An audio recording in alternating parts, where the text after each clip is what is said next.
पाठ बोलिए। ओम सहनावतु सहनौ भुनक्तु सह वीर्यं करवावहै तेजस्विनावधीतमस्तु मा विद्विषावहै। ओम शांति शांति शांति। प्रथमा वृत्ति की 11वीं कक्षा में आप सभी का स्वागत है। वृद्धरादि सूत्र चल रहा है और उसमें जो 3 वर्णों की वृद्धि संज्ञा की गई है, आ, ऐ और औ, इनमें आ के उदाहरण अभी हम देख रहे हैं। पीछे भागः, नायकः, कारकः इत्यादि और इन जैसे अन्य शब्दों में ये सब आ के उदाहरणों को देखा और आगे भी आ का उदाहरण और आ रहा है एक, आज उसको देखेंगे। आज का शब्द है शालीयः। पीछे पूछना है कुछ?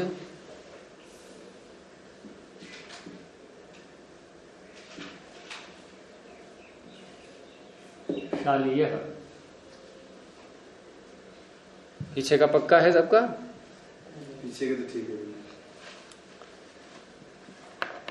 इस शालीयः को समझने से पहले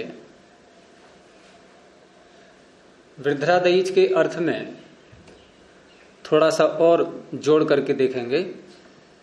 पीछे वृद्धरादैच का अर्थ किया था कि आ, ऐ, औ इत्येतेषां वर्णानां वृद्धि संज्ञा भवति। इन वर्णों की वृद्धि संज्ञा होती है। और जो अब तक हमने उदाहरण देखे, भागः, नायकः और कारकः, इन सब में किसी न किसी सूत्र के द्वारा वृद्धि की गई थी। जैसे अचवर्णिति ने ह्रस्वकार को दीर्घ आकार यानी कि वृद्धि के रूप में किया। अत उपधायाः ने भी ऐसा ही किया। अत उपधायाः ने भी ह्रस्वकार को दीर्घ आकार किया। तो ऐसी वृद्धि को जो किसी सूत्र के द्वारा की जाती है, पहले नहीं थी, ऐसी वृद्धि को कहते हैं तद्भावित। तेन भावितम तद्भावितम, किसी सूत्र के द्वारा लाई गई है, भावित की हुई। और यदि कोई शब्द, ये आ गया तद्भावित का अर्थ समझ में, सूत्र के द्वारा लाया गया है। यानी पहले से वहां पर आ, ऐ, औ नहीं था।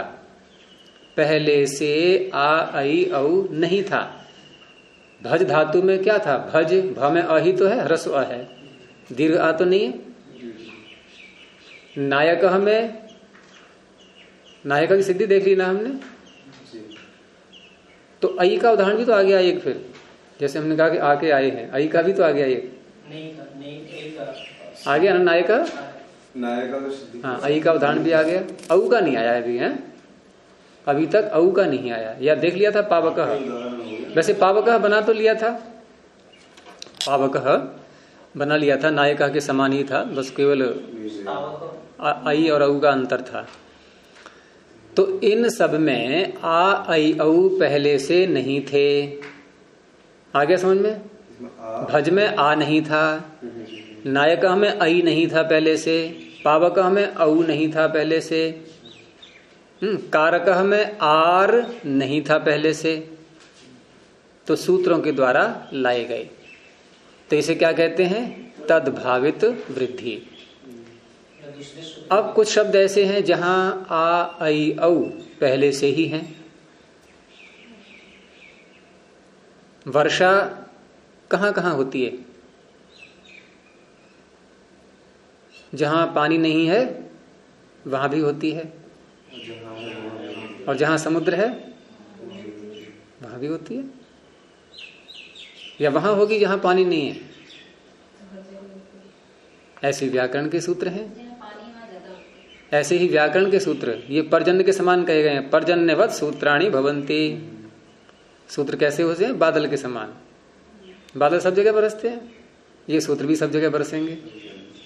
अर्थात जहां आ आई औ पहले से हैं वहां भी ये सूत्र वृद्धिरादेश वृद्धि नाम रखेगा।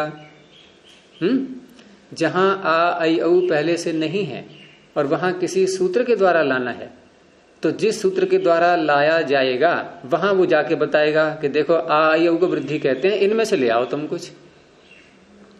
लेकिन जहां पहले से हैं वहां कोई लाने वाला सूत्र तो नहीं होगा, लेकिन नाम रखने वाला सूत्र वहां भी पहुंचेगा कि ये जो पहले से है जिसको तुम बोल रहे हो। जैसे शाला शब्द है, शाला में शा में आ पहले से है कि नहीं है, तो इसको भी कहेगा वृद्धिरादेश कि इसका भी नाम वृद्धि है, क्योंकि हमें उससे कुछ काम करना है। वृद्धि बोल करके ला के आपको नहीं बता रहा है वो भी वृद्धि, लेकिन उससे कोई काम ही नहीं किया हमने। तो जो पहले से है उसका भी नाम जब हम रखते हैं वृद्धि, तो इसे कहते हैं अतद्भावित। उसी का उल्टा हो गया, तद्भावित में अ लगा दो। जो तद्भावित नहीं है, सूत्र के द्वारा नहीं लाया गया है, पहले से ही है। तो आज हम जो उदाहरण देख रहे हैं ये आज जो हम उदाहरण देख रहे हैं ये कैसा है? अतद्भावित वृद्धि का उदाहरण। क्या होगा इसमें? इसमें वृद्धि करने वाला एक भी सूत्र नहीं आएगा, वृद्धि बताने वाला आएगा, संज्ञा सूत्र आएगा, विधि सूत्र नहीं आएगा। और भागः में, नायकः में, चाय पावकः में, कारकः में, इनमें सब में वृद्धि करने वाला सूत्र भी आया था, विधि सूत्र भी आया था और संज्ञा सूत्र भी आया था। यहां केवल संज्ञा सूत्र आएगा, वृद्धि करने वाला सूत्र नहीं आएगा।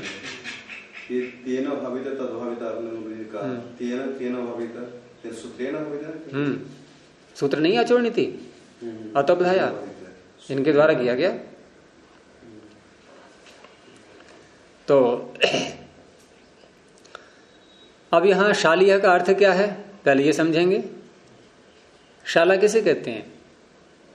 कोई भी रहने का स्थान, गायों की शाला, पाठ की शाला, गौशाला, अश्वशाला, जो भी रहने के स्थान होते हैं वो शाला। उसमें होने वाला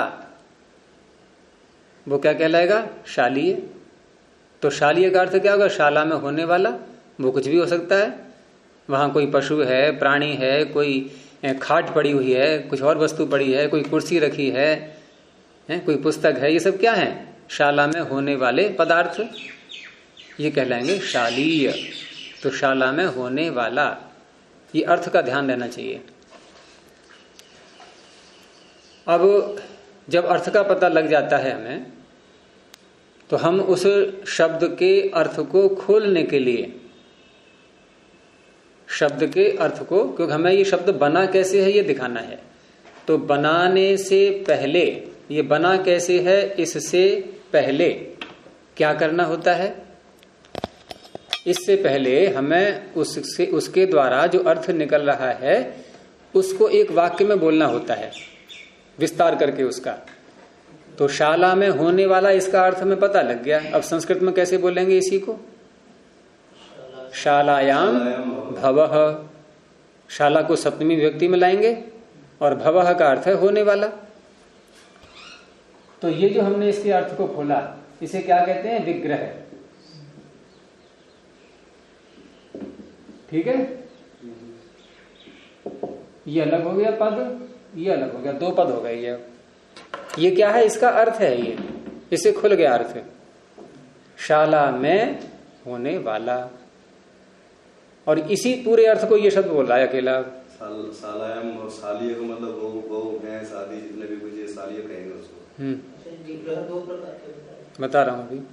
तो इसे क्या कहते हैं? विग्रह।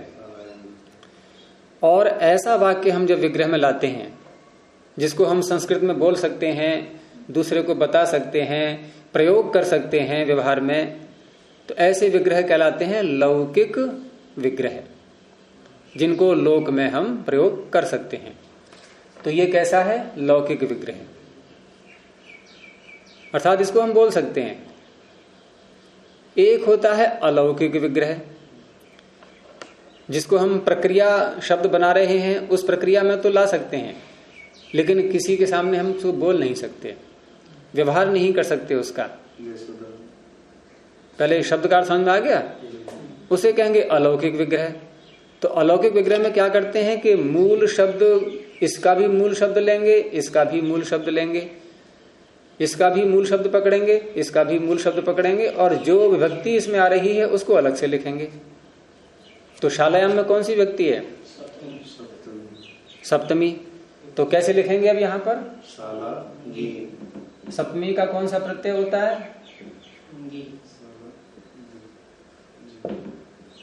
वो जो 21 प्रत्यय हैं रीना, उसी में सप्तमी का एक वचन है, सु औ जस, ये प्रथमा के हो गए 3, अम औट शस, ये द्वितीया के हो गए, टा भ्याम भिस है, ये तृतीया के हो गए, फिर ङे भ्याम भ्यस, ये चतुर्थी के हो गए, ङसी भ्याम भ्यस, ये उसी एक ही सूत्र में है सब, ये जो बोल रहा हूं मैं, ये पंचमी के हो गए, ङस ओस आम, ये षष्ठी के हो गए, ङी ओस सुप, ये सप्तमी के हो गए। तो पहला कौन सा है सप्तमी का? उसमें एक वचन ङी, ये लिख दिया। अब यहां क्या लिखना चाहिए हमें? भव सु, भव शब्द है, सु प्रत्यय है ये, लेकिन इसको नहीं लिखते हैं इसलिए क्योंकि आगे इस अर्थ में हम प्रत्यय ले आएंगे सीधा, आगे चल करके थोड़ी देर में इस अर्थ को कहने वाला प्रत्यय ही आ जाएगा सीधा, इसलिए इतना ही लिख करके इसको छोड़ दिया। ये क्या है? अलौकिक विग्रह। क्योंकि हम व्यवहार में ऐसे नहीं बोलेंगे, जैसे कोई वस्तु मंगानी है कि शाला में कोई वस्तु रखी है और उसको ले आओ, तो हम कहें शाला नी आने, ऐसे बोलेंगे, बनाएंगे वाक्य। और ये कह सकते हैं कि शालायाम भवम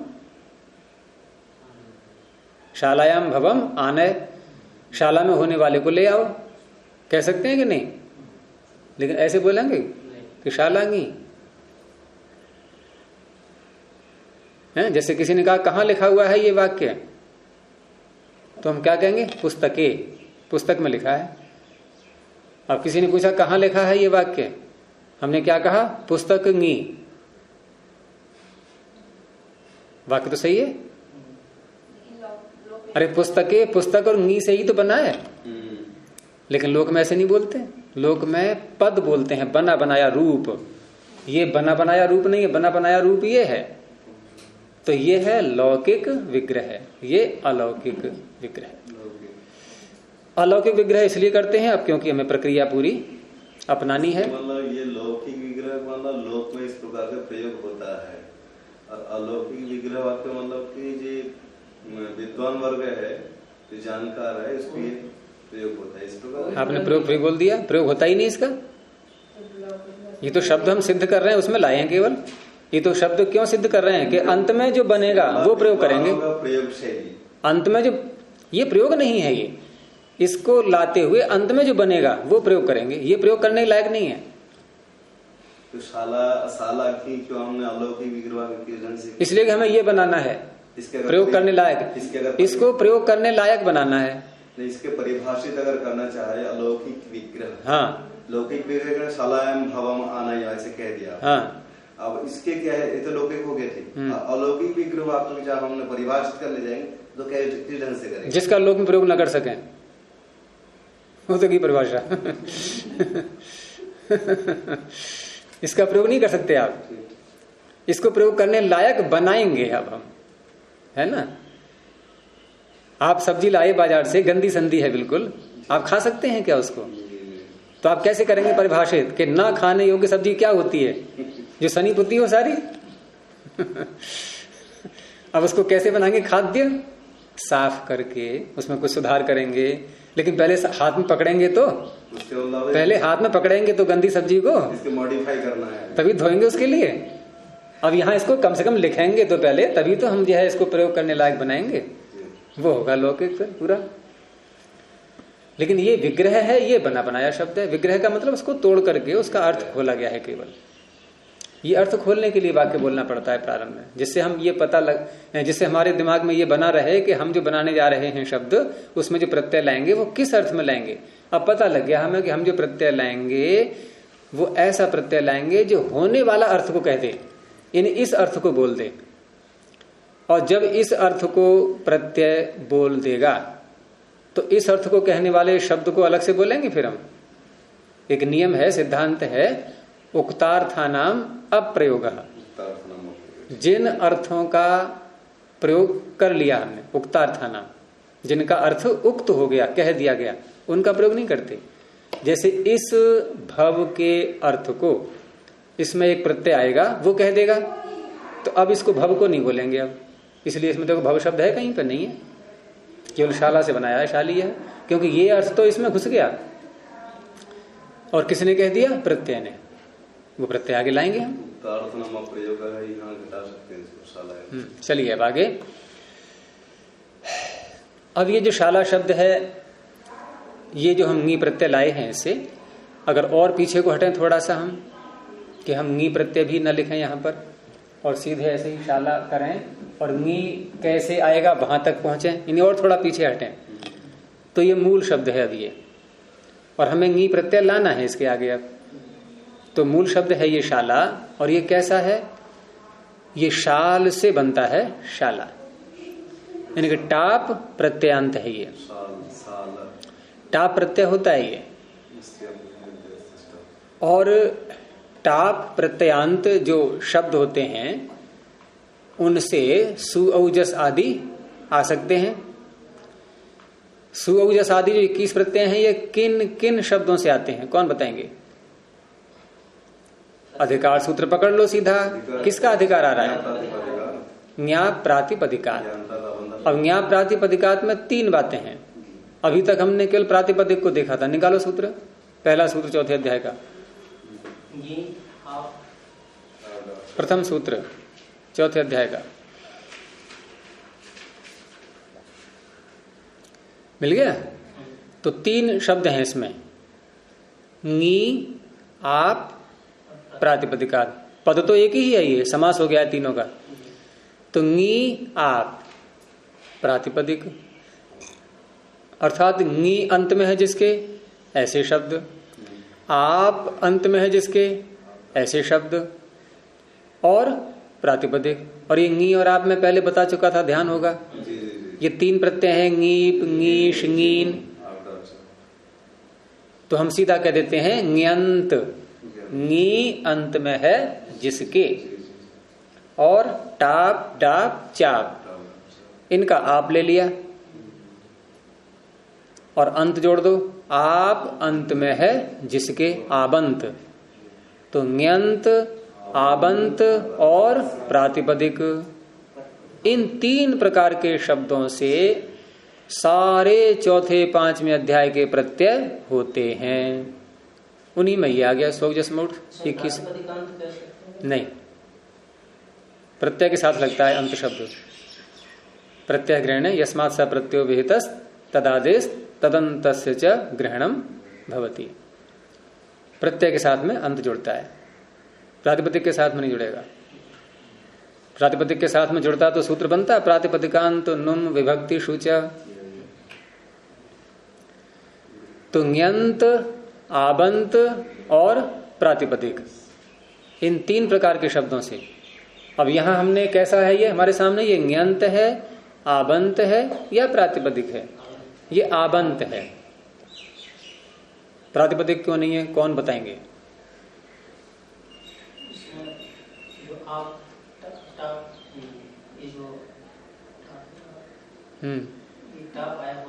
आया है, ठीक है, आया है तो क्या हो गया? प्रातिपदिक क्यों नहीं है ये अर्थवान नहीं है क्या? अर्थवान नहीं है ये, अर्थ वाला शब्द नहीं है, निरर्थक है क्या ये? अर्थवत प्रातिपदिक है कि? हाँ, आप बताइए। साला शब्द अगर अर्थवान है, हाँ, तो अर्थवत प्रातिपदिक संज्ञा विधान करेंगे। हाँ, तो फिर क्यों कह रहे हैं हम इसको कि ये आबंत है? प्रातिपदिक मान करके कर लेंगे हम। आबंत अलग से क्यों कहा सूत्र में? स्त्री का अधिकार, स्त्री और पुरुष यहाँ कहाँ से आ गए? स्त्री बताओ भाई। अरे ङ्यंत आबंत अलग से क्यों कहा सूत्र में? सीधे कहते प्रातिपदिकात, क्योंकि अर्थवान शब्द है, अर्थवत धातु प्रत्यय है प्रातिपदिका, प्रातिपदिक होने मात्र से, और ये प्रत्यय आ जाएंगे सारे। ये क्यों कहा अलग से ञंत, आबंत और प्रातिपदिक? तो ये क्यों कहते हैं और करके बातें सारी? आप ये कहने चाह रहे हैं ये घी आप लगाने की जरूरत नहीं है, प्रातिपदिक का कहने से ठीक समझा आपने मेरी चाहना को। फिर आगे तो प्रातिपदिक से हम कह लेंगे उसको। हाँ, तो क्यों कहा फिर घी आप जोड़ने क्या? ये तो मेरा प्रश्न है, आप मुझसे कर रहे हैं प्रश्न। इसके मतलब वो नहीं, यह सारा शब्द जो है ना, हाँ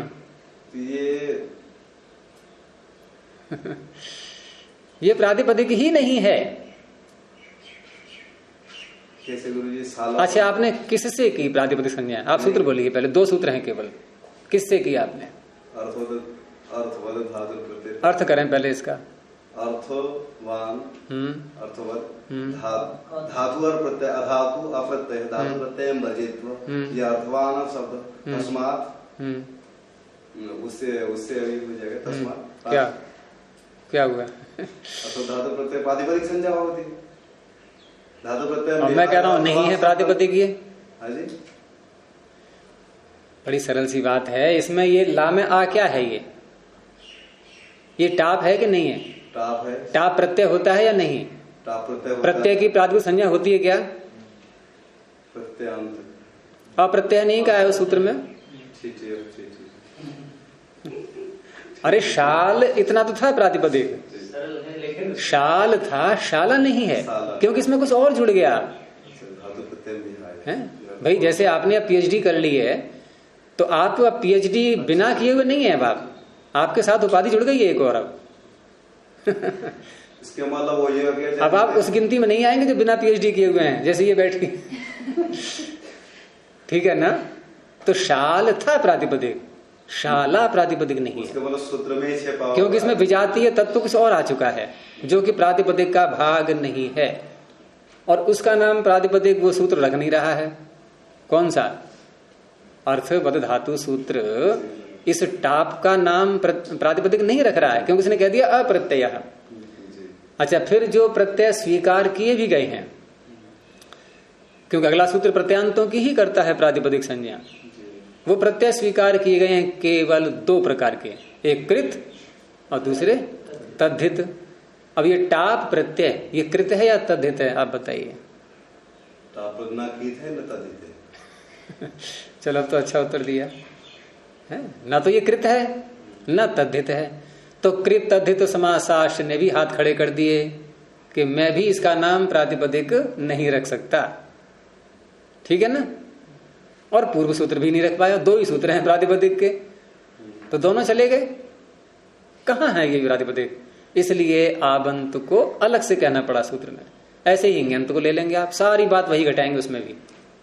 हमने कहा गौरी, ये कृत तद्धित अगर मान ले कृत तद्धित हो जाता है तो हो ही जाता है बन जाता है। हाँ, 200 प्रातिपदिक। ऐसे ही गौरी शब्द ले लो आप। अब गौरी शब्द है प्रातिपदिक क्या? गौरी प्रातिपदिक है ये? मूल शब्द गौर नहीं, गौर तो गौर है, गौरी नहीं, क्योंकि गौरी में ई जुड़ गया, नीप, और नीप न तद्धित है न कृत है, तो इसलिए प्रातिपदिक संज्ञा होगी नहीं। और अर्थवत धातु को तो एलर्जी है उससे, प्रत्ययों से। वो तो न कृत को पकड़ेगा, न तद्धित को पकड़ेगा, न टाप टाप चाप को पकड़ेगा, न नीप, उसको तो प्रत्यय बिल्कुल नहीं चाहिए। इसलिए प्रत्ययों का सूत्र अलग से बनाया गया है। प्रत्यांतों की प्रातिपदिक संज्ञा करने के लिए सूत्र अलग से बनाया गया, लेकिन उस अलग वाले सूत्र में भी नी और आप वहां भी नहीं है। इन यही 2 प्रकार के प्रत्यय ऐसे रह गए थे जो कृत तद्धित समासाष्ट सूत्र में समाविष्ट नहीं हो पाए। लेकिन हमें सुजस आदि प्रत्यय इनसे भी लाने हैं, हमें गौरी के भी रूप चलाने हैं, हमें शाला के भी रूप चलाने हैं। तो क्या करें फिर हम? अगर यहाँ ज्ञाप न पढ़े सूत्र में, क्यों रीना, अगर ये ज्ञाप न पढ़े सूत्र में, तो ये सौ जसमोट आदि प्रत्यय आ जाएंगे इसके आगे, क्योंकि प्रातिपदिक तो है नहीं है, तो अलग से कहना पड़ा पढ़ने को। समझ में आया नहीं? हाँ, क्या हुआ इससे? इसलिए सूत्र नहीं आया। सूत्र आता हो क्या ज्ञाप प्रातिपदिक? इसलिए क्या हुआ?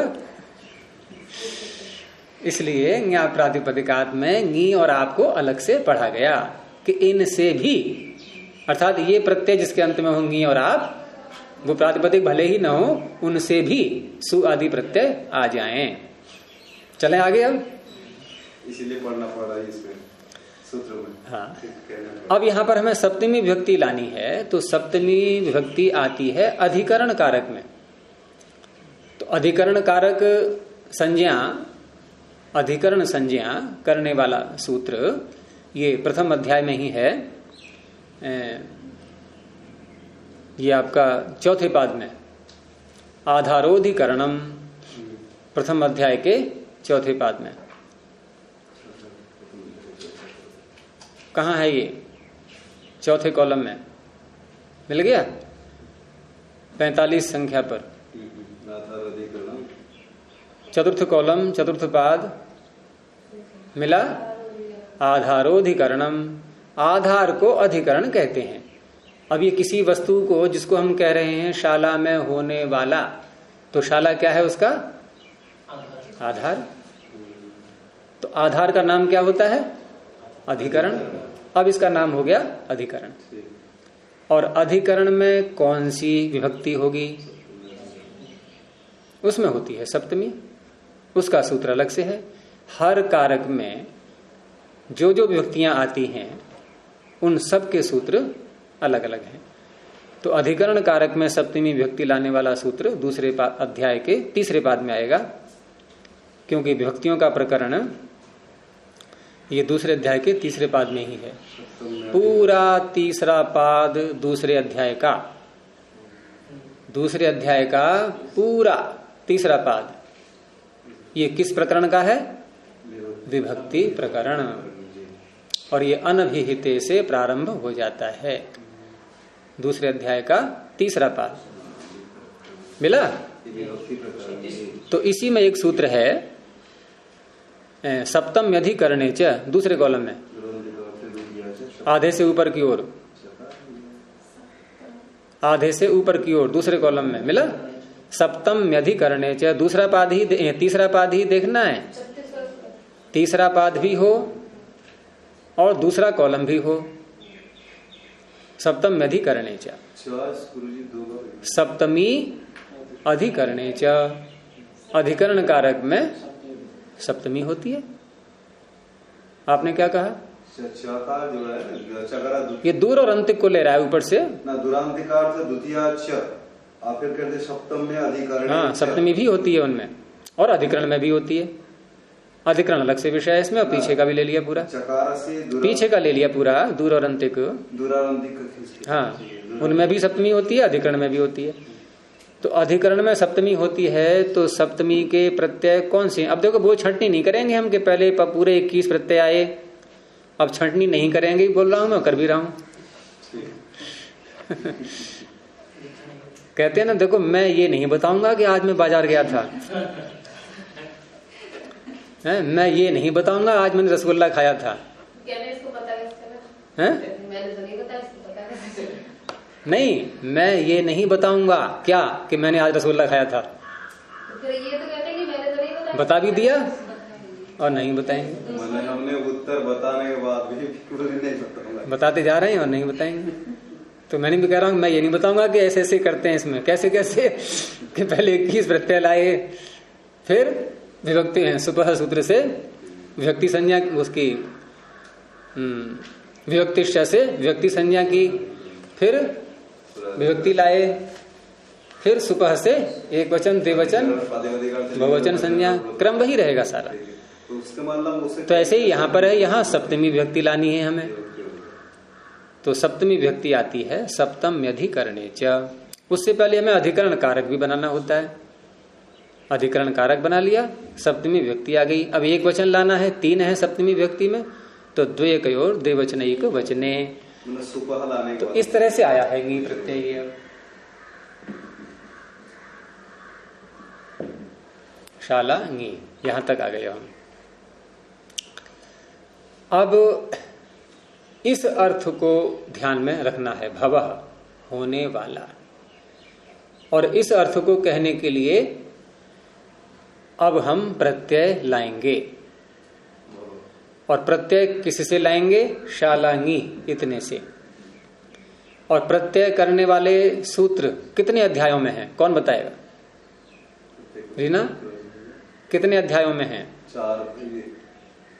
क्यों हेमंत आया था, चला गया? ये आया ही नहीं था। अच्छा, कितने अध्यायों में है? 3, 4, 5, तीसरा, चौथा, पांचवा, और कहीं नहीं है प्रत्यय। अब इन 3 अध्यायों के 2 भाग कर दो। तीसरा अध्याय अलग, धातु से, चौथा पांचवा एक और। प्रातिपदिक से। तो धातुओं से प्रत्यय लाते हैं तो तीसरे अध्याय में सूत्र ढूंढेंगे। प्रातिपदिकों से और ञंत आबंत और जोड़ लेना साथ में आज से। अब ञंत आबंत और प्रातिपदिकों से प्रत्यय लाते हैं तो चौथा पांचवा अध्याय वहां सूत्र ढूंढेंगे। तो यहां हम तीसरे अध्याय में सूत्र ढूंढें या चौथे पांचवें अध्याय में? चौथे पांचवें में, क्योंकि ये धातु नहीं है। ये धातु नहीं है, इसका नाम धातु रखा है कि हमने अभी तक? धातु नहीं है ये प्रातिपदिक भी नहीं है। ये क्या है? आबंत, एक अलग से कैटेगरी है इसकी। अच्छा जी, ये शाला तो आबंत हो गया, लेकिन ये अभी गी आ गया तो? हाँ, गी क्यों लाए हैं और क्यों है ये बताएंगे आगे भी। बिना इसके लाए हम प्रत्यय नहीं ला सकते। ऐसा क्यों? तुम्हारा ये प्रश्न है, ऐसा क्यों? हम बिना गी लाए प्रत्यय क्यों नहीं ला सकते? ठीक है, तो अब जो आगे सूत्र आ रहा है ये अधिकार सूत्र आ रहा है, और वो अधिकार सूत्र ये बताता है कि चौथे पांचवें अध्याय के प्रत्यय लाने से पहले शब्द के अंदर क्या विशेषता होनी चाहिए। वो चाहे ञंत शब्द हो या आबंत शब्द हो या प्रातिपदिक हो, लेकिन कैसा होना चाहिए वो? तो वो होना चाहिए समर्थ। समर्थ जानते हो? अर्थ को कहने की जिसमें सामर्थ्य हो। लेकिन यहां समर्थ का शब्द अर्थ का दूसरा अर्थ करेंगे। सूत्र आ रहा है, उसको निकाल लो पहले। सूत्र निकाल करके समझना अच्छा लगता है? अब दुकानदार वर्णन तो कर रहा है कि मेरे पास ऐसा कपड़ा है, ऐसा पात्र है, ये है वो है, गुण दिखा रहा है। पात्र ला ही नहीं रहा है सामने, कपड़ा दिखाई नहीं रहा है, बता तो रहा है कि ऐसे ऐसे गुणों से युक्त है वो, सामने तो आए। तो सूत्र सामने करके, तो चौथे अध्याय का ही प्रथम पाद का ये तीसरे कॉलम में नीचे को देखना सूत्र, समर्थानाम प्रथमाद वा। समर्थानाम प्रथमाद वा तीसरे कॉलम में है नीचे या चौथे कॉलम में है ऊपर? तीसरे में ही नीचे है ना? तीसरे कॉलम लगभग मिल गया?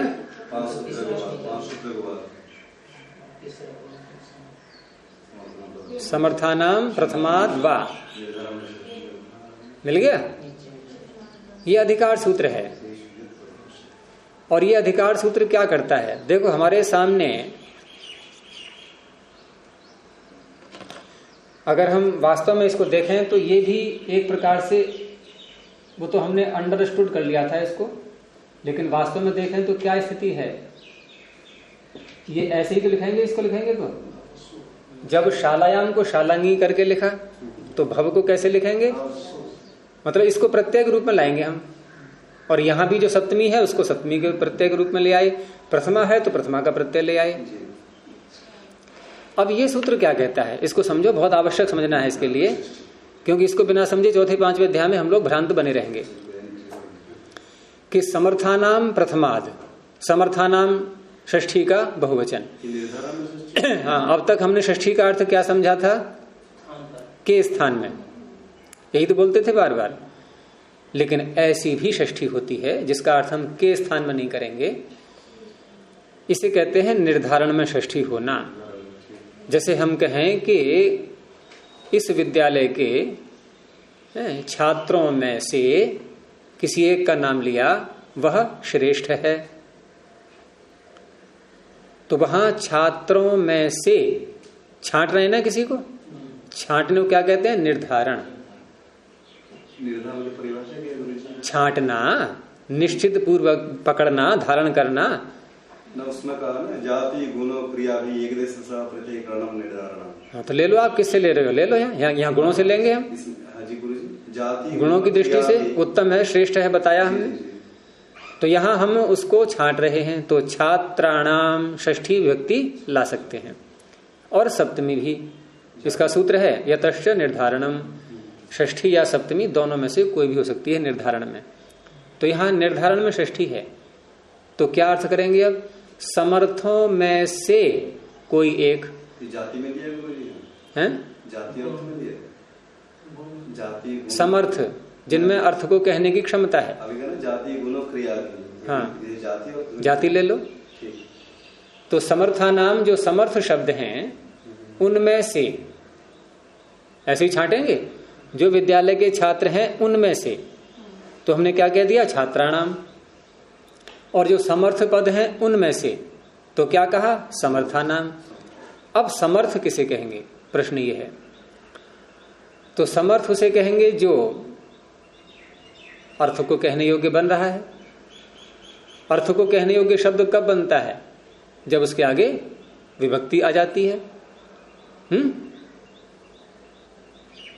इसके आगे विभक्ति आ गई तो ये समर्थ है, ये भी समर्थ है, इसके आगे विभक्ति है। विभक्ति नहीं लाएंगे तो समर्थ नहीं है, क्योंकि शंका रहेगी कौन सा कारक कहना चाह रहे हैं हम शाला में कहना चाह रहे हैं, शाला को कहना चाह रहे हैं, शाला के लिए कहना चाह रहे हैं, शाला का कहना चाह रहे हैं, शाला से, शाला के द्वारा क्या कहना चाह रहे हैं, ये कौन बताएगा। ये सप्तमी अर्थ कहने वाला है, ये प्रथमा विभक्ति का अर्थ कहने वाला। ये भी समर्थ है, ये भी समर्थ है।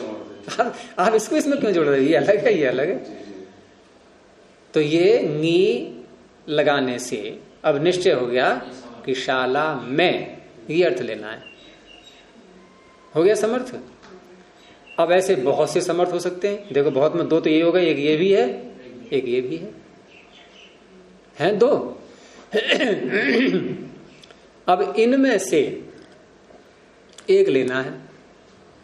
ये बाद में आ रहा है, ये पहले आ रहा है, आ रहा है कि नहीं। तो प्रथम कौन है इनमें, प्रथम कौन है, ये है प्रथम। आप सुनो पहले पूरी बात, शंका बाद में करना फिर कोई। पहला कौन है इनमें, ये क्या है, प्रथम। तो समर्थों में ये भी समर्थ, ये भी समर्थ। अब समर्थ का अर्थ ले लो सुबंत सीधा, अब ज्यादा चक्कर में मत पड़ो। समर्थ का अर्थ क्या हो गया, सुबंत। यानी कि शब्द ऐसा हो जो सुबंत हो, सुब प्रत्यय उसके आगे आ चुका हो। वो चाहे हो किसी व्यक्ति का, ऐसे मतलब नहीं है, कोई सा वचन हो, कोई सी व्यक्ति हो। तो ये भी सुबंत, ये भी सुबंत, ये भी समर्थ, ये भी समर्थ। अब इनमें से हम द्वितीय लेंगे या प्रथम लेंगे, तो सूत्र क्या कह रहा है, प्रथमात, प्रथम से। समर्थों में जो प्रथम समर्थ है उससे क्या, क्या उससे, इतना ही सूत्र है बस। समर्थानाम प्रथमात, उससे, हाँ उससे प्रत्यय आगे आने वाले होंगे। अभी प्रत्यय यहां पर प्रारंभ नहीं हुए हैं, वैसे होंगे आगे आने वाले। तो इस प्रकार से ये सूत्र 5वें अध्याय के अंत तक सभी सूत्रों में उपस्थित होता जाएगा। और वहां पर जितने भी समर्थ हैं, अगर मान लो एक ही समर्थ है तो प्रथम ही है वो। जैसे किसी परिवार में कोई अतिथि गया और उससे पूछा, भाई आपका ज्येष्ठ पुत्र कहाँ है, कौन सा है। उसने कहा, भाई देवदत्त इधर आ जा। आ गया कि ये मेरा ज्येष्ठ पुत्र है। अब वापस भेज दिया उसको। अब आगंतुक ने कहा कि आपका मझला पुत्र वो कहाँ है, जरा उसको बुलाइए। उसने कहा, देवदत्त इधर आ जा। फिर आ गया कि ये मेरा मझला पुत्र है। फिर वापस चला गया। फिर क्या कहा उसने, अब अपना पता लगा लो कि आपका छोटा पुत्र कहाँ। फिर वही आ गया। ऐसे ही मैं कह रहा हूं कि मान लो कहीं पर समर्थ एक ही है, जैसे यहां तो ठीक है दो मिल रहे हैं, लेकिन इसको हटा दें हम तो एक ही तो माना जाएगा, तो वही प्रथम है, फिर वही प्रथम है। तो इस प्रकार से ये सूत्र, आगे आने वाले सूत्र जो प्रत्यय करेंगे उनकी सहायता कर रहा है कि नहीं? क्योंकि वो सूत्र प्रत्यय किससे करें, इससे करें कि इससे करें, इसने कह दिया नहीं। पहली शर्त यह है कि सुबंत होना चाहिए वो, अर्थात एक प्रत्यय पहले से आया हुआ हो। ये चौथा पांचवा अध्याय ये तभी लगते हैं सारे सूत्र जबकि सुप पहले से उपस्थित हों, नहीं तो ये सूत्र अपना कार्य नहीं करेंगे। ये अकेले शब्दों में प्रत्यय नहीं करते कभी भी। अकेला शब्द यदि शाला ले लें हम तो कोई भी सूत्र प्रत्यय नहीं करेगा, सब मना कर देंगे। वो कहेंगे पहले इसके आगे इसको जो है सुबंत बना करके लाओ, इसको समर्थवान बनाओ। हाँ, तो समर्था नाम प्रथमात वाह कहते हैं विकल्प। तो विकल्प इसलिए कि ये भी वाक्य हम बोल सकते हैं,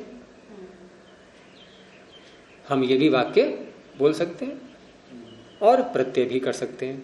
इसलिए गेट में घुसते ही सुबंतों को रख दिया हैं? प्रत्ययों को। हाँ, शुरू में ले आए, वो तो प्रारंभिक वहां से हुआ है। समर्थ बनाने की जो प्रबंध है पाणिनि का वो पहले ही हो गया सारा। कितने चतुर हैं पाणिनि, समर्थ बनाने के लिए जो प्रत्यय चाहिए वो पहले ही रख दिए उन्होंने प्रारंभ में, चौथे अध्याय के। चतुर्थ अध्याय का प्रारंभ ही यहीं से हो रहा है। अगर कोई प्रश्न करे कि चौथे पांचवें अध्याय का प्रथम प्रत्यय कौन सा है तो कौन सा बताएंगे? सु, प्रथम प्रत्यय। या उससे पहले और भी कोई है? उससे पहले तो वही है ज्ञा प्रातिपदिका। इसमें प्रत्यय कहां है? प्रत्यय कहां है इसमें? तो पहला प्रत्यय सु।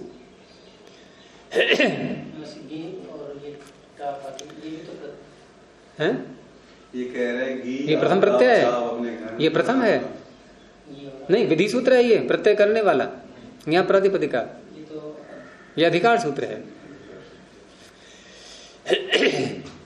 तो समर्थानाम प्रथमाद्वा ने ये निर्णय कर दिया कि आगे आने वाले जो सूत्र हैं ये समर्थों में से प्रथम समर्थ से प्रत्यय को करेंगे, ऐसा उनको निर्देश दे दिया गया। जैसे अधिकारी जो हैं अपने कर्मचारियों को किसी कार्य पर लगाना है तो बहुत से निर्देश दिए जाते हैं उनको कि देखो तुम्हें ऐसे करना है, ऐसे नहीं करना है। तो आगे आने वाले जो सूत्र प्रत्यय करेंगे उनकी सीमा बांध दी गई कि तुम्हें जब भी प्रत्यय करना हो तो किससे करोगे? पहले समर्थों को पकड़ोगे और समर्थों में से प्रथम समर्थ से करोगे, द्वितीय तृतीय से नहीं।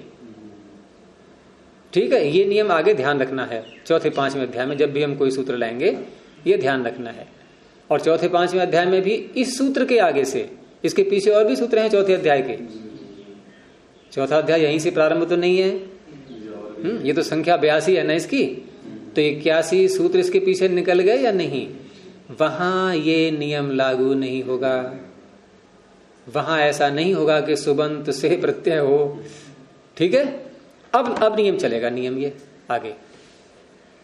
अब आगे सूत्र हमें लाना है एक, अब प्रत्यय करने वाला। ये प्रत्यय करने वाला नहीं था, ये तो प्रत्यय करने वाले सूत्रों को निर्देश देने वाला सूत्र था कि तुम्हें प्रत्यय ऐसे ऐसे करना है। अब प्रत्यय वाला सूत्र आ रहा है आगे चौथे अध्याय के तृतीय पाद में, और 53 संख्या पर देखो, तत्र भवः। ये शायद दूसरे या तीसरे में है, हाँ चौथे कॉलम में मिल गया। छोटा सा ही सूत्र है, तत्र भवः, चौथे कॉलम में मिल गया। तो तत्र भवः क्या अर्थ होगा? तत्र का अर्थ वहां, भव होने वाला, ये तो बोल दिया। वहां होने वाला, तो हो गई बात, इतने से काम हो गया पूरा। नहीं हो गया काम पूरा, हो गया प्रत्यय।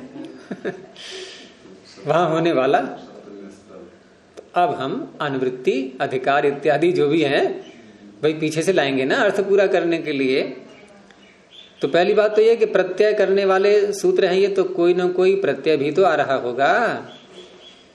तो प्रत्यय यहां आ रहा है अण, और ये अण आ रहा है। अभी जो सूत्र हम पढ़ रहे थे अब तक कौन सा पढ़ रहे थे? तत्र भव से पहले समर्थानाम प्रथमाद् वा, फिर निकालो उसी को, यहां उंगली रख लो, निकाल लिया। उसके अगला सूत्र देख लो केवल, प्राग दिव्यतः अण, प्राग दिव्यतोण।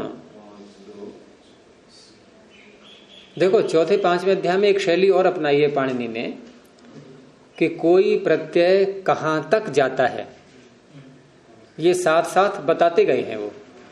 इसमें ऐसा नहीं है कि हम केवल एक दूसरा बताए तो हम समझें कि इसका अधिकार कहां तक जाएगा। जैसे धातु का अधिकार है, वहां बताया कहां तक जाएगा, नहीं बताया। लेकिन यहां इन्होंने प्रत्यय जहां जहां भी हैं जो आगे के अधिकार बना करके उसको आगे के सूत्रों में ले जाना है, वहां साथ साथ उसका निर्देश भी दे दिया है कि कहां तक ले जाना है। तो कहां तक ले जाना है को हमें क्या कैसे बोलते हैं? प्राक शब्द से। प्राक माने इससे पूर्व, पूर्व तक। तो यहां क्या कहा? प्राग दिव्यतः, दिव्यति, दिव्यत से पहले पहले। अब दिव्यत शब्द कहां आएगा? तो ये तेन दिव्यति खनति जयति जितम, ये सूत्र आगे आएगा। 8वां पंचम अध्याय, हाँ, दूसरा पाद की 80। तो देख लो निकाल के, अच्छा लगेगा थोड़ा देख लोगे तो। मिल गया? हाँ, पहले ही कॉलम में है, 5वां अध्याय निकालो। 5वां अध्याय कहाँ पहुंच गए आप? अरे जो पहले कॉलम में जो नया पाद शुरू होता है देखो, 5वां अध्याय तक आए इसको अधिकार। देखो ना, फिर आपके पास में शुदा ही है तो देर क्यों कर रहे हो आप? जल्दी देखो, पुस्तक पास में होने पर भी संदेह हो रहा है। हाँ, पहले कॉलम में है ये, जहां भी देखोगे वहां। और किसी कॉलम में दृष्टि मत डालो, और पाद वहां से प्रारंभ हो रहा है। मिला?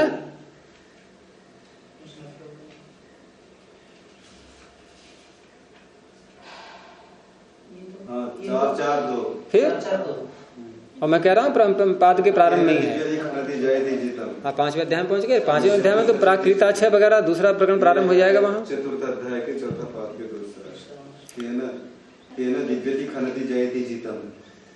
तो इस तरह से इस प्राग दिव्यतोण सूत्र ने यह भी बता दिया कि ये अण प्रत्यय कहां तक जाएगा। तो कहां तक आया ये? 4-4-2।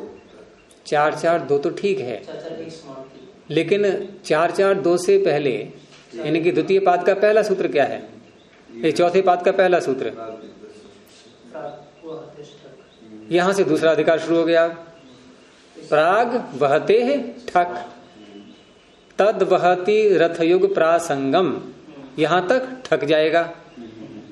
तो अब बताओ अण का अधिकार कहां तक होगा? ये 4-3 तक। हाँ, ये समझना है मुख्य। दिव्यति जो कहा है वो ठीक है, यानी अगले अर्थ को बोलते हैं ये। दिव्यति अर्थ है एक। तो इस तरह से अण प्रत्यय का अधिकार कहां तक हुआ? चौथे अध्याय के तीसरे पाद के अंत तक। यानी कि ये सारे सूत्र अण प्रत्यय करेंगे सामान्य रूप से।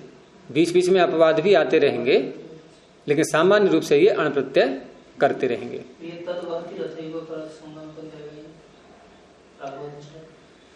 कौन? हाँ, वो वहां तक जाएगा। वहां तक जाने से मतलब उसे पहले वाला सूत्र पकड़ो, इसी पाद में तद्वहति से पहले बोलो। हाँ, इसको पकड़ा करो पहले।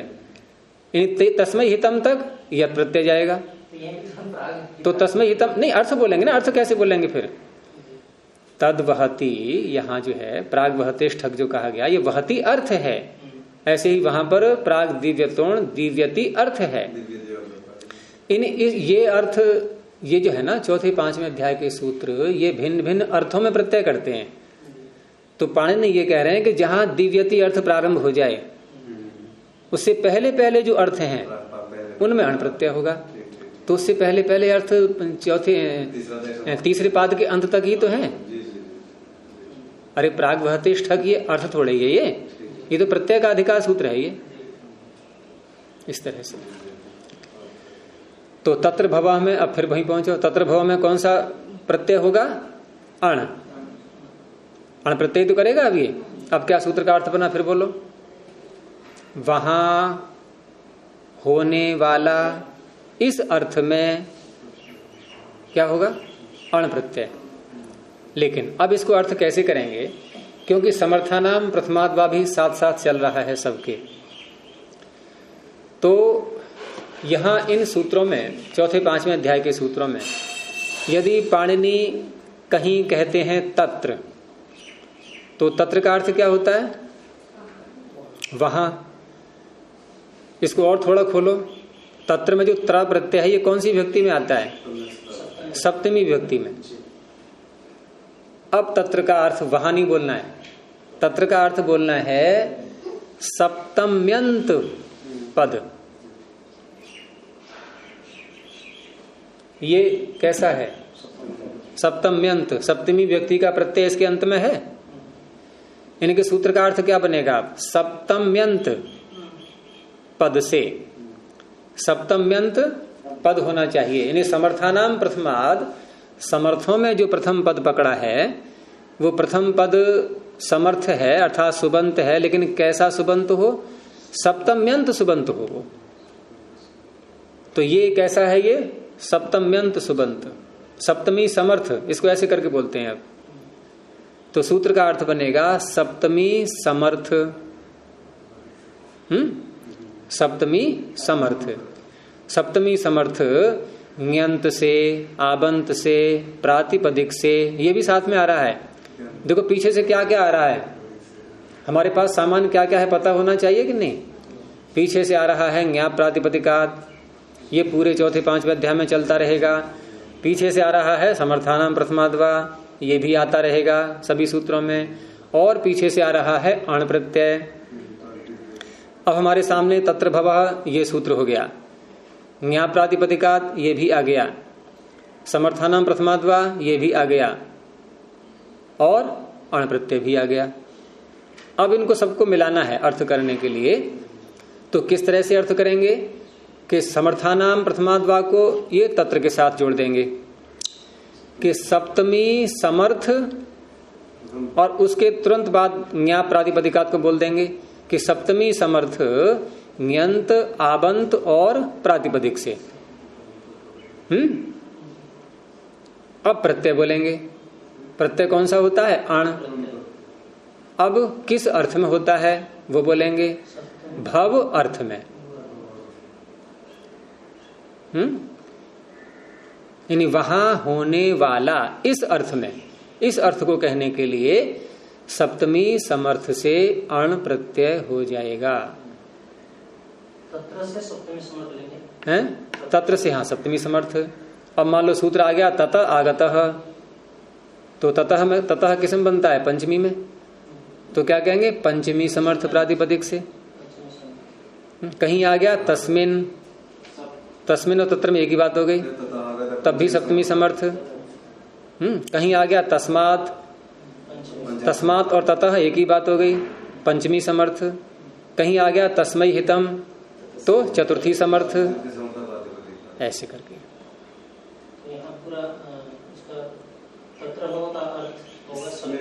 हाँ, सप्तमी समर्थ ण्यंत, आबंत और प्रातिपदिकों में भी प्रथम से। अब बार बार नहीं बोली जाती ये चीजें, वो समझ लिया हमने प्रथम से ही करना है। जैसे तस्मै हितम बोल दिया आपने, तस्मै चतुर्थी है, तस्मै चतुर्थी समर्था ज्ञानता, तो बोल तो दिया मैंने ये सब जोड़ना पड़ेगा। हाँ, सब जोड़ना पड़ेगा। तो पहले देखते हैं यहाँ पर समर्थ पदों को। तो समर्थ तो ये भी है, ये भी है, उसमें से प्रथम बोलेंगे पहले। अब प्रथम भी कैसा हो? सप्तमी समर्थ हो। तो पूरी पूरी शर्त मिल गई सूत्र की। इस तरह से अब आ गया यहाँ पर अण प्रत्यय। प्रत्यय कहाँ होता है? तो वो भी आ रहा है पीछे से, प्रत्यय परश्च। कितना प्रबंध है सारा। हमने तो एक बार कह दिया सप्तमी समर्थ, फिर प्रथम समर्थ कहना पड़ेगा। प्रथम पहले ही बोलेंगे, प्रथम शब्द जो है वो तो छांट ही लेंगे हम। यानी सप्तमी समर्थात प्रथमात प्रातिपदिकात, ण्यंतात आबंतात प्रातिपदिकाच्य। देखो समर्थानाम प्रथमाद्वा को हम अर्थ करने वाले सूत्र के साथ में पहले बोलते हैं उसको। समर्थों में जो प्रथम है वो कैसा हो? सप्तमी समर्थ हो। समर्थानाम प्रथमात सप्तमी समर्थात, ऐसे समझो इसको। संस्कृत में क्या कैसे करेंगे संस्कृत? समर्थानाम प्रथमात सप्तमी समर्थात, ऐसे कह सकते हो ठीक है।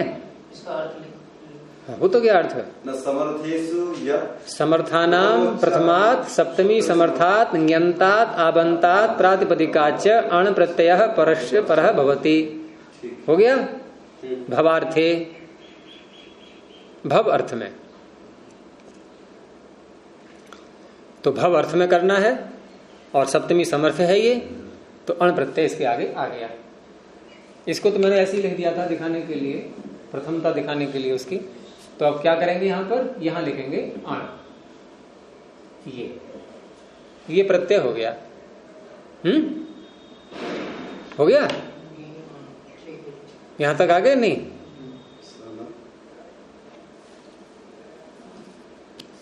तो तत्र भव से अण प्रत्यय हुआ, लेकिन हाँ अभी हुआ कहाँ है? प्राप्त हुआ। देखो एक स्थिति होती है कि नियम के अनुसार सूत्र कौन सा लग रहा है, और फिर एक स्थिति होती है कि क्या उसका कोई अपवाद भी है।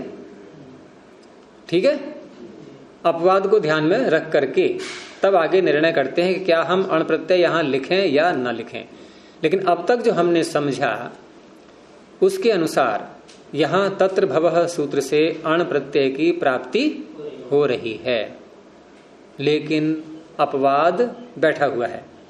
अब कैसे अपवाद बनेगा वो दिखा रहे हैं कि ये जो सूत्र है, ये जो शब्द है शाला, इसमें पहला वर्ण नहीं, स्वरों में पहला स्वर, कितने स्वर हैं शाला में? इसमें अच कितने हैं? संदेह किसी को? कितने अच हैं? कौन कौन से? आकार या आकार? शा में आकार, ला में आकार। प्रथम कौन सा है इनमें? शा का आ, और ये शा का आ वृद्धि में भी आ रहा है, आ आई औ। तो क्या हम इसको ये कह सकते हैं कि इसमें प्रथम अच वृद्धि संज्ञक है? इन दोनों अचों में आ और आ, इनमें से प्रथम अच वृद्धि संज्ञक है, ऐसा कह सकते हैं? दोनों आकार ही वृद्धि संज्ञक। हमें प्रथम से मतलब है, दूसरे से मतलब ही नहीं है कोई। प्रथम वृद्धि संज्ञक है, नहीं है? और किसने की वृद्धि संज्ञा इसकी? वृद्धिरादेश ने। तो इस सूत्र का कार्य तो यहां समाप्त हो जाएगा। और मैंने कहा था कि जिस सूत्र का उदाहरण होता है उस उदाहरण में वो सूत्र एक बार जरूर लग जाए कहीं ना कहीं, नहीं तो उसका उदाहरण ही नहीं बनेगा वो। तो यहां लगा लिया उसको हमने कि शा के आ की उसने वृद्धि संज्ञा कर दी। अब ये वृद्धि लाई नहीं गई है, पहले से ही था, ये केवल नाम रख दिया, हाँ भाई ये वृद्धि है, उसने प्रमाणित कर दिया। अब कोई ऐसा शब्द उसमें जितने स्वर हैं उनमें से पहला स्वर यदि वृद्धि हो, तो इधर को थोड़ा सिर कर लेना, इनका बीच में आड़ हो रही है तो इधर को बैठ थोड़ा सा, जैसे मेरा चेहरा दिखता रहे। ऐसे बैठा करो हमेशा कि वक्ता का चेहरा सदा दिखते रहना चाहिए। आपकी गलती नहीं है, गलती उसकी है कि आपके पीछे क्यों बैठी। तो इस तरह से यहां पर जो शब्द जितने भी अच हैं उसमें, उनमें से पहला अच यदि वृद्धि संज्ञक होता है तो उस पूरे शब्द का नाम क्या हो जाता है? वृद्ध। वैसे वृद्ध का अर्थ है बूढ़ा, लेकिन यहां वृद्ध का अर्थ है बढ़ा हुआ। क्यों बढ़ा हुआ है वो? क्योंकि वृद्धि है उसके अंदर। भाई वृद्ध कौन होगा? जिसके अंदर वृद्धि है या नहीं? अरे वृद्धि है तभी तो बढ़ा हुआ होगा, कोई वृद्धि हो तो जाए उसके अंदर। हाँ, अब वृद्ध को वृद्ध क्यों बोलते हैं? उसमें बहुत चीजें बढ़ी हुई हैं, अनुभव है, ज्ञान है, ये सब बढ़ा हुआ है ना उसके अंदर, इसलिए वृद्ध है वो। और इसलिए ज्ञान जिसके अंदर अधिक हो और भले ही आयु कम हो, उसको भी शास्त्रों में वृद्ध कहा गया है। छोटा सा बच्चा भी अगर ज्ञानी है तो वृद्ध है वो। और उसको पिता भी कहा गया है। पिता भवति मंत्रदः, जो ज्ञान देता है वो पिता है, वो रक्षा कर रहा है हमारी दुर्गुणों से। पिता पाति रक्षति थी पिता। छोड़ो आप उसके लिए, यहाँ मंत्रदः को पिता कह रहे हैं। पालन कर रहा है, नहीं रक्षा नहीं कर रहा है क्या? आपने कहा पाति रक्षति, तो रक्षा कर तो रहा है। किन से? दुर्गुणों से। ज्ञान देते हैं तो क्या होता है? दुर्गुणों से बचते हैं हम। तो इस प्रकार से यहाँ ये शब्द अब शाला, क्या हम इसको वृद्ध कह सकते हैं? लेकिन ये तो मैंने अपने वाक्य में कहा है। कोई कहेगा सूत्र बताओ ना कोई इसका, तो पहले ही पाद में है प्रथम अध्याय के सूत्र, तीसरे कॉलम में जहां पाद की समाप्ति हो रही है, 3 सूत्र पीछे। वृद्धि, देखो बहुत सरल सूत्र है ये, अगर इसके शब्दों को देख लें हम। वृद्धि ही यस्य अचाम आदि ही, पहले इतने का अर्थ कर लो। यस्य अचाम आदि ही वृद्धि ही, जिसके अचों में आदि अच वृद्धि है। घटाओ यहां पर, जिसके अचों में कितने अच हैं? 2। आदि अच शाका आ वृद्धि है, तो वृद्धि ही यस्य अचाम आदि ही। इसको बताना सूत्र। अरे प्रथम अध्याय प्रथम पाद बोला मैंने। तो जिसके अचों में प्रथम अच क्या है? वृद्धि। अब सूत्र आगे बोल दो, जो रह गया बचा हुआ। तद, उसे वृद्ध कहते हैं। ये क्या है सूत्र? संज्ञा सूत्र। जैसे वृद्धरादि संज्ञा सूत्र है, ये भी संज्ञा है, नाम रख रहा है।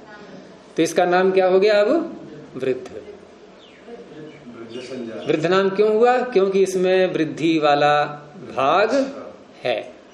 वृद्धि नाम का एक वर्ण तैयार बैठा हुआ है, इसका नाम वृद्ध हो गया है। अब जिनका नाम वृद्ध होता है उनसे अण प्रत्यय नहीं होगा। अब इसको एक विशेष उपाधि मिल गई ना वृद्ध की। अब और अण प्रत्यय कैसा है? सामान्य है, वो सबसे हो जाता है। वो तो हम थोड़ा विशिष्ट हो गए। अब हम क्या हो गए? विशिष्ट। जैसे ये आया भी विशिष्ट, आप लोग सामान्य थे, पहले आ गए थे। तो अब ये क्या हो गया? विशिष्ट। क्योंकि अण प्रत्यय कैसा है? वो तो तत्र भवः सूत्र एक सामान्य सूत्र है। उसने सबसे कह दिया कि जहां जहां भी होने वाला ये अर्थ निकले वहां अण प्रत्यय हो जाता है, तो वो सर्वत्र घट जाएगा। लेकिन ये शब्द एक विशेष कोटि में आ चुका है। अब ये कैसा है? वृद्ध। तो वृद्ध से अब प्रत्यय करने के लिए अर्थ वही रहेगा, भव अर्थ। वहां प्रत्यय करने के लिए सूत्र पाणिनि ने अलग बनाया। तो वो सूत्र भी देख लो। अब वो सूत्र है वृद्धाच्छः, और ये आ रहा है आपके दूसरे पाद में ही, चौथे अध्याय के, जहां ये तत्र भवः था ना, तत्र भवः तीसरे पाद में था ये, लेकिन ये आ रहा है आपका वृद्धाच्छः दूसरे पाद में। तो थोड़ी यहां पर शंका उठेगी कि तत्र भवः का अर्थ हम वृद्धाच्छः में कैसे ले आएंगे। नियम क्या होता है सामान्य, कि अनवृत्तियां अधिकार आगे को चलते हैं कि नहीं। तत्र भवः, ये जो भव अर्थ है ये आगे आने वाले सूत्रों में ही तो लगेगा, और वृद्धाच्छः उससे पीछे आ चुका है। तो अब आप दोनों में से निर्णय करके कल मुझे बताना कि यहां भव अर्थ कैसे घटेगा। अभी समय हो गया है, पाठ को यहीं समाप्त कर रहे हैं। सोच करके बताना कि यहां भव अर्थ वृद्धाच्छः में कैसे लाएं। ठीक है, दोनों सोच करके बताना। अभी यहीं रोकते हैं इसको। प्रणव ध्वनि। ओ